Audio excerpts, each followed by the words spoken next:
Astaghfirullah. Bismillahirrahmanirrahim. Assalamualaikum warahmatullahi wabarakatuh. Bihamdillahi wassalatu wassalamu ala rasulillah wa ala alihi wa sahbihi wa mawalah wa la hawla wa la quwata illa billahi wa ba'du. Qala Allahu azza wa jalla ya ayyuhalladzina amanu taqullaha haqqa tuqatih wa la tamutunna illa wa antum muslimun. Wa qala sallallahu alaihi wasallam majtama'a qaumun fi baiti min buyutillah yatluna kitaballahi wa yatadarasunahu bainahum illa nazalat alaihimus sakinah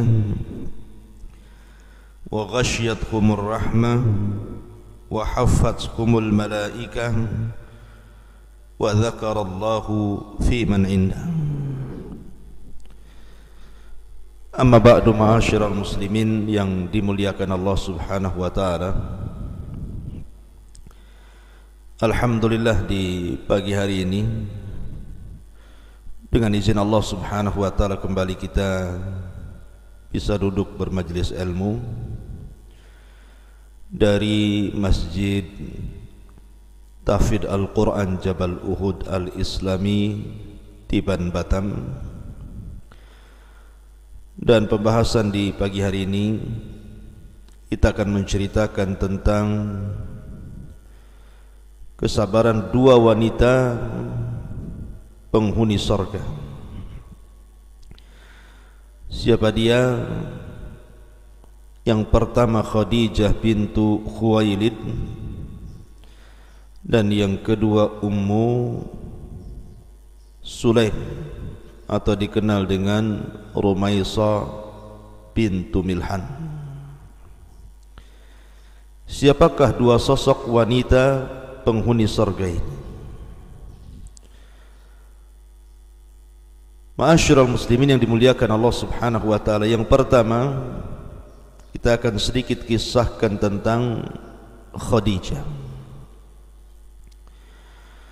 Ma'asyiral muslimin yang dimuliakan Allah Azza wa Jalla, banyak keutamaan Khadijah di dalam Islam. Pertama, ditinjau dari al-hasabu wan nasabu wal malu wasyaraf. Dari segi hasab, kakek buyut ke atas, kemudian nasab, anak cucu ke bawah, harta dan kemuliaan, itu semua ada pada Khadijah. Dan itulah keistimewaan Khadijah. Nah, hasab ke atas orang-orang mulia, dan nasab ke bawah juga orang-orang mulia. Belum lagi orang yang paling kaya dan mampu bersaing dengan laki-laki dan para pengusaha di zamannya, dan dia pun dimuliakan sekali. Kemudian yang kedua, rajahatul aqli wa dhuhurul hikmah. Khadijah ini diberikan kecerdasan akal dan tutur katanya penuh dengan hikmah, dan itu menunjukkan kehebatan Khadijah. Kemudian yang ketiga, at-tadhiyatu bimaliha fi sabili nusratil haq. Dia bisa mengorbankan seluruh hartanya untuk menolong kebenaran, menolong dakwah Nabi sallallahu alaihi wasallam. Kemudian yang keempat, al-hubbul azim li Rasulillah sallallahu alaihi wasallam wa itharu mardati. Kecintaan yang sangat agung dan luar biasa terhadap Rasul sallallahu alaihi wasallam, dan itu dituangkan dengan keridhaan Nabi sallallahu alaihi wasallam kepadanya. Kemudian yang kelima, al-iffatu wat-taharatu faqad kanat tulaqab fil jahiliyati bit-tahirah. Bahkan Khadijah dikenal dengan iffahnya, menjaga kehormatan. Maka di zaman jahiliyah dia dikenal dengan wanita suci. Orang-orang jahiliyah biasa mengatakan kharajtu minat tahirah wa dakhaltu ila tahirah. Aku keluar dari rumah wanita suci dan aku masuk dari rumah wanita suci. Maksudnya Khadijah bintu Khuwailid. Dan itu kelebihan Khadijah dibandingkan wanita-wanita lain di zamannya.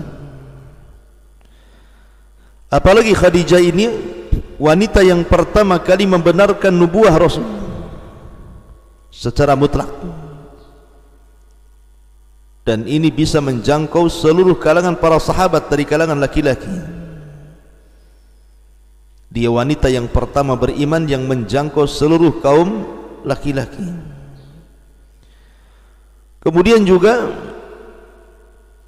dihabar gembirakan surga kepada Khadijah. Abu Hurairah radhiyallahu anhu pernah bercerita, suatu ketika Nabi sallallahu alaihi wasallam didatangi Jibril, kemudian mengatakan, "Ya Rasulullah, hadihi Khadijah qad atat maha ina'un fihi idamun aw ta'amun aw syarabun fa idza hiya atatka faqra 'alaiha assalam min rabbiha wa minni." Kata Jibril kepada Nabi sallallahu alaihi wasallam, "Ya Rasulullah, inilah Khadijah, telah datang bersamanya bejana yang isinya lauk pauk, makanan dan minuman. Apabila Khadijah datang kepadamu, bacakan salam dariku, sampaikan salam dari Rabbnya dan dariku. Wa basyirha bi baitin fil jannati min qasabin la sakhaba fiha wala nasab." Dan kabar gembirakan kepada Khadijah akan istana yang Allah sediakan bagi dia di sorga, yang terbuat dari mutiara, yang tidak ada kebisingan dan tidak ada keletihan. Wanita yang dihabar gembirakan luar biasa langsung oleh malaikat Jibril, dan dia dijanjikan dengan istana yang luar biasa di sorga, terbuat dari mutiara yang sangat indah. Dan di sini juga menunjukkan bahwa Jibril alaihi salatu wasallam sampai menitipkan salam, dan itu fadlu Khadijah. Maka Nabi sallallahu alaihi wasallam sendiri mengatakan, khairu nisaiha Maryamu wa khairu nisaiha Khadijatu. Sebaik-baik wanita adalah Maryam dan sebaik-baik wanita adalah Khadijah.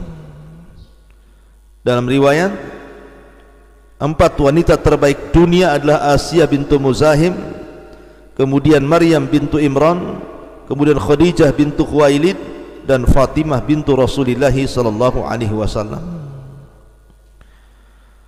Kemudian juga lahir dari sulbi Khadijah ini seluruh anak keturunan Nabi sallallahu alaihi wasallam selain Ibrahim, karena Ibrahim putra budaknya.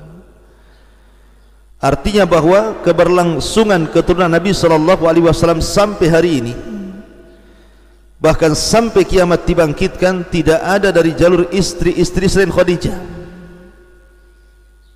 Khadijah lah yang melahirkan Fatimah. Fatimah lah yang melahirkan Hasan dan Husain. Dari Hasan dan Husain inilah keturunan Nabi SAW berkembang sampai hari ini. Ma'asyiral muslimin yang dimuliakan Allah Azza wa Jalla.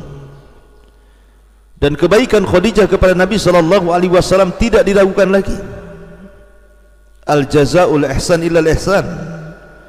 Balasan kebaikan itu pasti kebaikan yang sama, Itulah yang dilakukan Nabi sallallahu alaihi wasallam. Makanya karena melihat kebaikan Khadijah yang begitu luar biasa kepada Rasul, Rasul membalasnya dengan cara apa? Pertama, Nabi sallallahu alaihi wasallam tidak menikah sampai Khadijah wafat. Artinya tidak berpoligami sampai Khadijah wafat. Padahal mampu bagi Nabi SAW untuk berpoligami, tapi kecintaan kepada Khadijah mencukupkan satu wanita dan tidak diletakkan banyak wanita dalam hatinya. Yang kedua, hubbuhul azim wa adamu nisyanihi hatta ba'da mamati. Kecintaan Nabi SAW yang sangat dalam kepada Khadijah dan tidak bisa dilupakan hatta sampai kepada kematiannya. Bahkan wafatnya Khadijah menjadikan tahunnya disebut Amul Hazni, tahun kesedihan, dan Rasul mengatakan inni qad ruziktu hubbaha, sungguh aku telah diberikan rizki untuk mencintai Khadijah selamanya. Luar biasa. Sampai-sampai wafatnya Khadijah menjadikan Rasul sempat kebingungan, selalu menangis melihat tempat tidur terbayang Khadijah, melihat tempat duduk Khadijah terbayang Khadijah.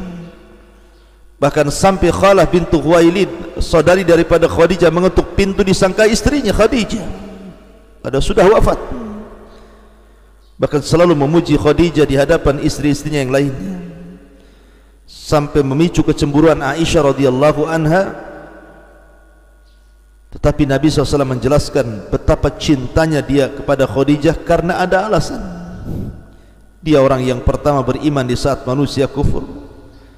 Dia wanita yang pertama kali memberikan hartanya di saat manusia bakhil.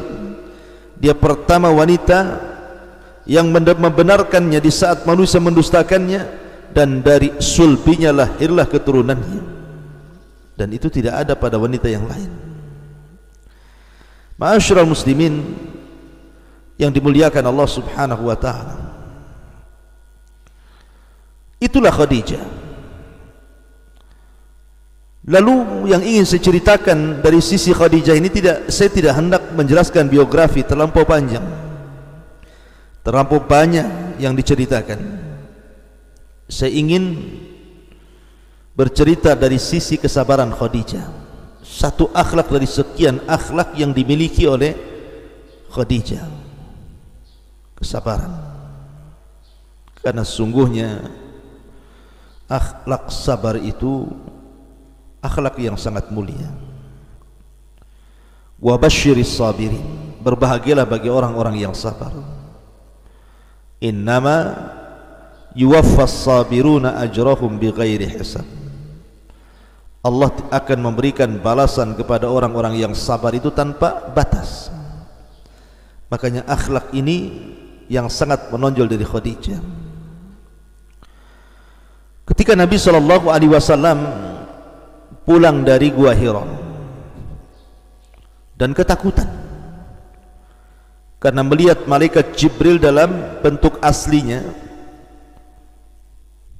Nabi SAW menggigil dan mengatakan, dathiruni, dathiruni, selimuti aku, selimuti aku.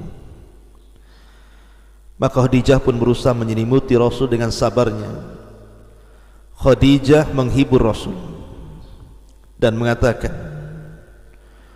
wallahi la yuhzikallahu abada, demi Allah wahai suamiku, peristiwa ini tidak menjadikan Allah akan menghinakan dirimu. Fa wallahi innaka latasilur rahim wa tasduqul hadith wa tahmilul kalla wa taqsibul ma'lum wa taqrid dhaifa wa tu'inu ala nawabi'il haq. Bagaimana mungkin Allah Subhanahu wa taala akan merendahkan dirimu wahai suamiku, sementara engkau orang yang suka bersilaturahim, memikul beban-beban orang lemah, membantu orang-orang yang tidak punya, menjamu tamu, memuliakan tamu, menolong siapapun yang ada kesulitan, tentu di jalan kebenaran. Wallahi la yuhzikallahu abada, demi Allah peristiwa ini tidak mungkin menghinakan dirimu wahai suamiku. Jadi Khadijah berusaha untuk menyabarkan Nabi SAW dengan kesabaran.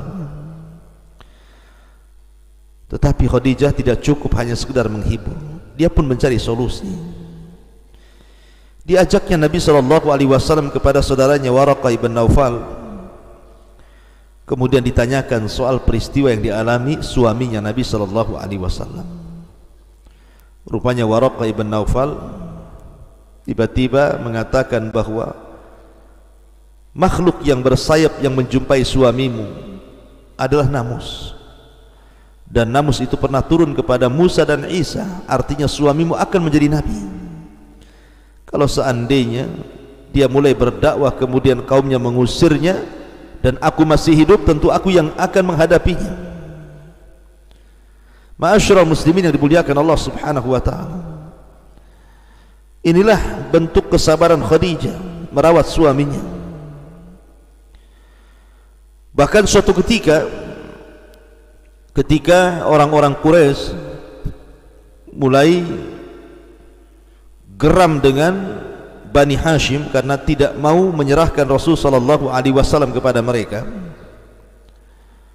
akhirnya kemudian orang-orang musyrik Arab pun, orang-orang musyrik Quraisy pun membuat pemboikotan selama 3 tahun. Jadi kabilah Bani Hashim diboikot oleh kabilah-kabilah yang memusuhi dakwah Nabi sallallahu alaihi wasallam. Saking lamanya pemboikotan itu sampai 3 tahun.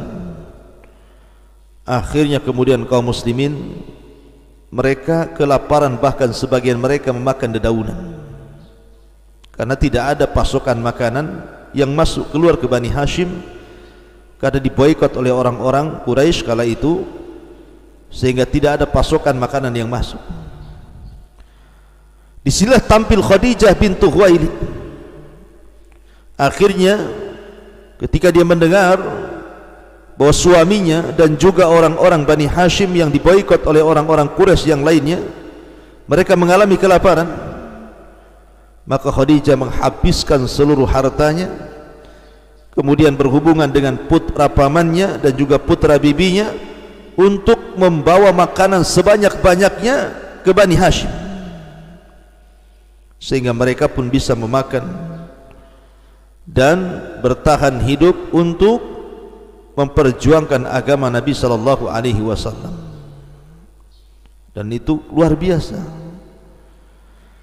kesabaran Khadijah yang diuji oleh Allah Subhanahu wa taala, sabar untuk menafkahkan hartanya, karena bagaimanapun sabar dalam melaksanakan ketaatan itu bagian daripada sabar tertinggi.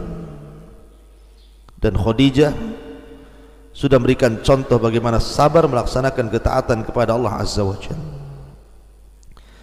Kemudian juga Khadijah dikaruniai banyak anak. Di sana ada Qasim, ada Abdullah, ada Zainab, ada Ruqayyah, ada Ummu Kulthum, ada Fatimah radhiyallahu anhum. Tapi dengan kepiawaian seorang ibu, Khadijah ini bisa membesarkan mereka. Walaupun anak-anak laki-lakinya semua meninggal di waktu kecil, Qasim dan Khadijah, tapi seluruh anak wanitanya berhasil dibesarkan. Mulai dari Zainab, Ruqayyah, Ummu Kulthum, Fatimah, mereka tumbuh dewasa.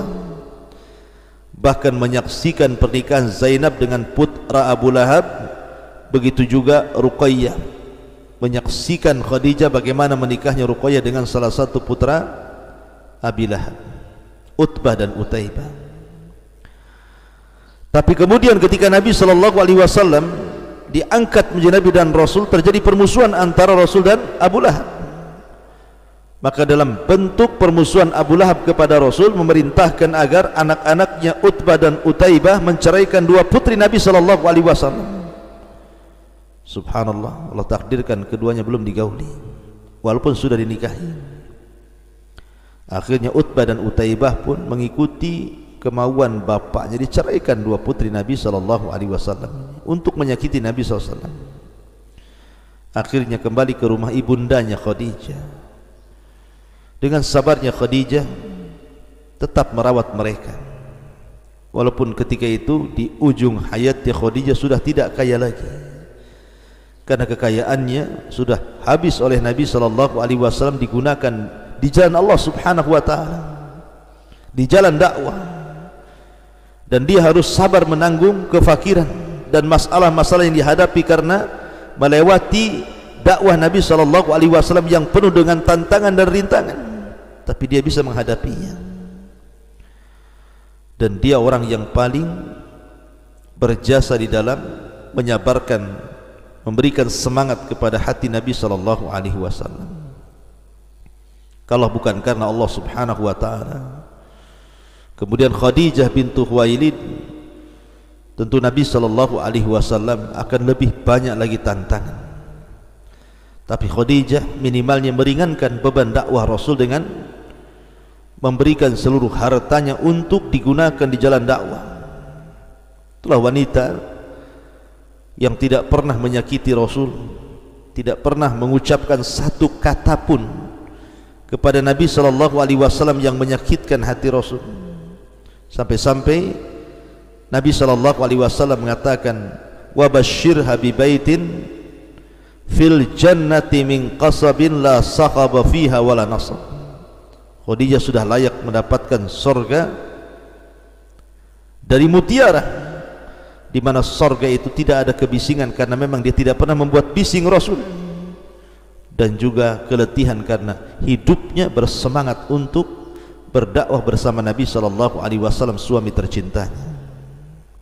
Itulah Khadijah dan kesabarannya. Kemudian wanita yang kedua, Ummu Sulaim. Ummu Sulaim bintu Milhan ibn Khalid ibn Zaid ibn Haram, dan dia dari Bani Khajraj atau kabilah Khajraj, satu di antara dua kabilah besar di kota Madinah. Ketika Nabi SAW mengirim Mus'ab ibn Umair dan Abdullah ibn Ummi Maktum untuk berdakwah di kota Yathrib, karena kala itu Rasul belum banyak pilihan untuk menghijrahkan para sahabatnya kecuali ke Habasyah.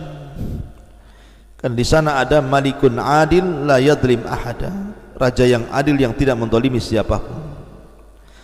Sampai pada waktunya Nabi SAW diisyaratkan untuk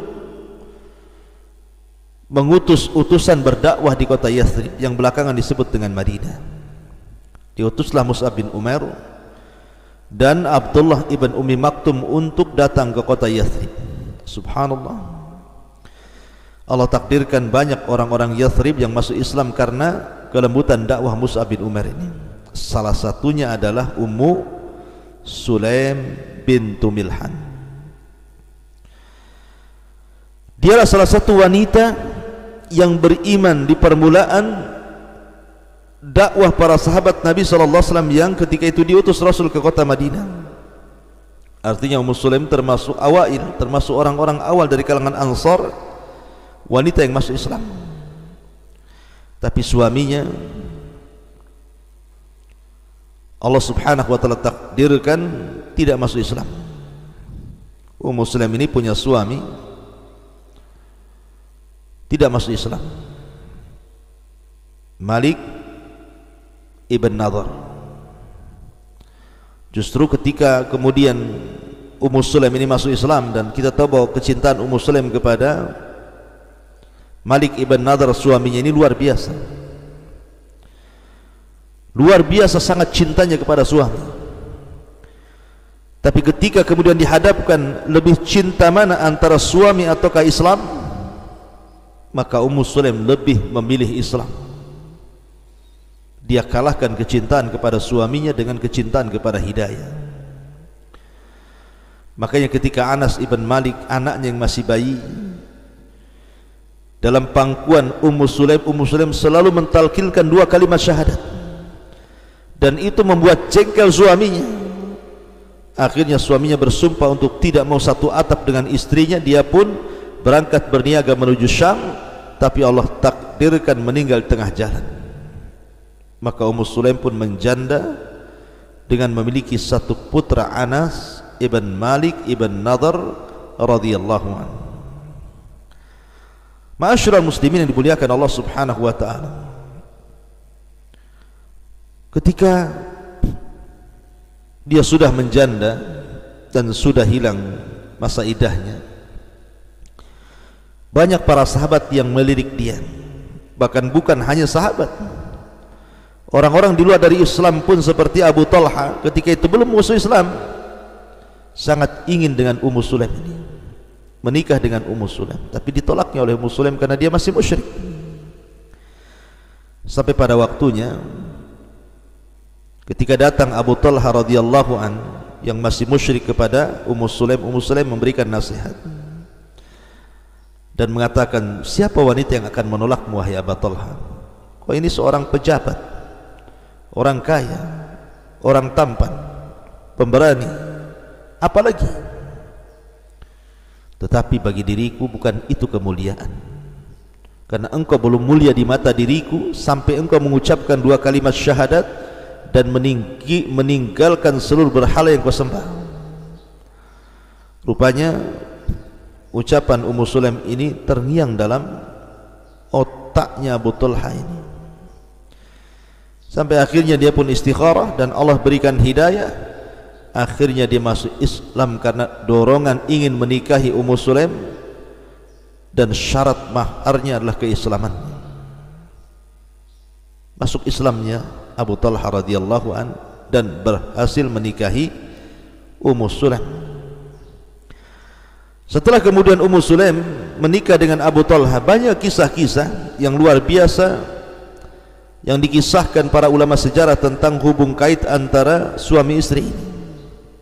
Salah satu kisah yang menakjubkan adalah, kita tahu bahwa Abu Talha ini sebelumnya sudah menikah dengan wanita lain dan punya anak kecil namanya Abu Umair.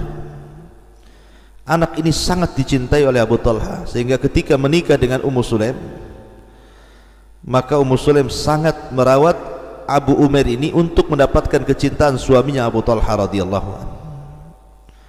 Tapi Allah takdirkan Abu Umair ini sakit-sakitan, sudah berusaha diobati ke sana kemari juga tidak kunjung sembuh. Sampai ketika Abu Talha safar, akhirnya Allah takdirkan Abu Umair, anaknya Abu Talha ini yang sangat dicintainya, meninggal dunia tanpa sepengetahuan Abu Talha karena ketika itu sedang safar.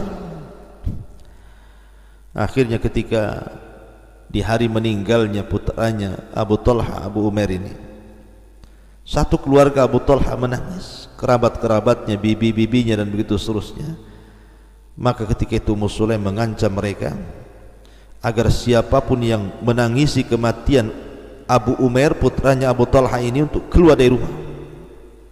Jangan tunjukkan perasaan sedih kalian kepada suamiku. Akhirnya betul-betul malam itu suaminya datang dari safar, sementara Ummu Sulaim sudah memandikan jenazah anaknya, sudah bersih, kemudian menidurkan di ranjangnya, kemudian diselimuti seolah-olah dia tidak meninggal. Namanya seorang suami, bapak daripada anaknya datang dari safar, tentu terkadang ingin melihat anaknya, karena itu salah satu kebahagiaan seorang bapak apabila punya anak kecil. Terkadang pertama datang saja yang dipeluk anaknya dan hilang semua capeknya. Begitulah Abu Talha. Tapi ketika hendak masuk ke kamarnya, Ummu Sulaim menghalang-halangi dan mengatakan, biarkan dia tidur pulas, jangan diganggu. Akhirnya Ummu Sulaim berusaha supaya Abu Talha jangan mengetahui putranya meninggal dunia. Maka malam itu Abu Talha dimasakkan dengan masakan yang paling enak dan kesukaannya. Kemudian setelah itu Ummu Sulaim berdandan dengan dandan yang paling cantik yang pernah dandan sebelumnya. Kemudian yang ketiga, dia layani suaminya dengan pelayanan yang sangat memuaskan sehingga Abu Talha dilupakan dengan putranya. Baru keduanya tertidur kemudian bangun di sepertiga malam akhir. Barulah kemudian Ummu Sulaim bercerita kepada suaminya dan mengatakan, wahai suamiku, bagaimana pendapatmu? Kalau ada tetangga menitipkan sesuatu barang, kemudian barang itu hendak diambil lagi, apakah kita yang dititipi barang boleh menahan barang itu atau memberikannya? Kata Abu Talha, berikan, itu kan bukan barang kita, barang tetangga. Maka Muslim mengatakan, bagaimana kalau seandainya anak kita yang merupakan titipan Allah, tiba-tiba Allah mengambil titipannya. Subhanallah. Sebenarnya Abu Talha sempat marah, bagaimana tidak memberitahu kematian putranya yang tercinta ini. Tapi karena melihat kesabaran istrinya, dia pun sedikit kurang emosinya, sehingga di pagi hari dia mendatangi Nabi SAW menceritakan tentang kisah kematian putranya dan kisah kesabaran Ummu Sulaim menghadapi suaminya. Maka Abu Talha pun bercerita bahwa semalam Ummu Sulaim begini sampai melakukan hubungan sementara aku tidak tahu anakku meninggal dunia dan aku dihiburnya begini. Maka Rasul mengatakan, barakallahu lakuma fi lailatikuma, semoga Allah berkahi kalian berdua di malam kalian berdua itu. Subhanallah. Akibat berkat doa Nabi SAW terlahir dari Ummu Sulaim.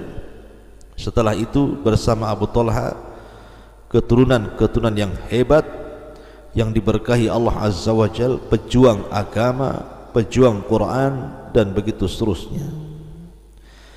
Ma'asyiral muslimin yang dimuliakan Allah Subhanahu wa taala, intinya bahwa Ummu Sulaim mengajarkan kepada kita kesabaran, ketabahan hidup, dan bagaimana caranya menghadapi hidup yang banyak rintangan dan tantangan. Tidak ada yang bisa dilakukan kecuali dengan ketaatan dan kesabaran. Itulah yang mengangkat derajat manusia. Innama yuwaffas sabiruna ajrahum bighairi hisab. Allah Subhanahu wa taala hanya akan membalas tanpa batas merekalah orang-orang yang sabar. Maka mudah-mudahan kita diberikan akhlak yang sangat mulia ini, yang merupakan hisal ataupun ciri dari akhlak-akhlak para nabi, akhlak-akhlak wanita-wanita saleh dan orang-orang hebat di zaman salaf. Mudah-mudahan ada manfaatnya. Subhanaka bihamdika asyhadu an la ilaha illa anta astaghfiruka wa atubu ilaik. Allahu ta'ala alam. Assalamualaikum warahmatullahi wabarakatuh.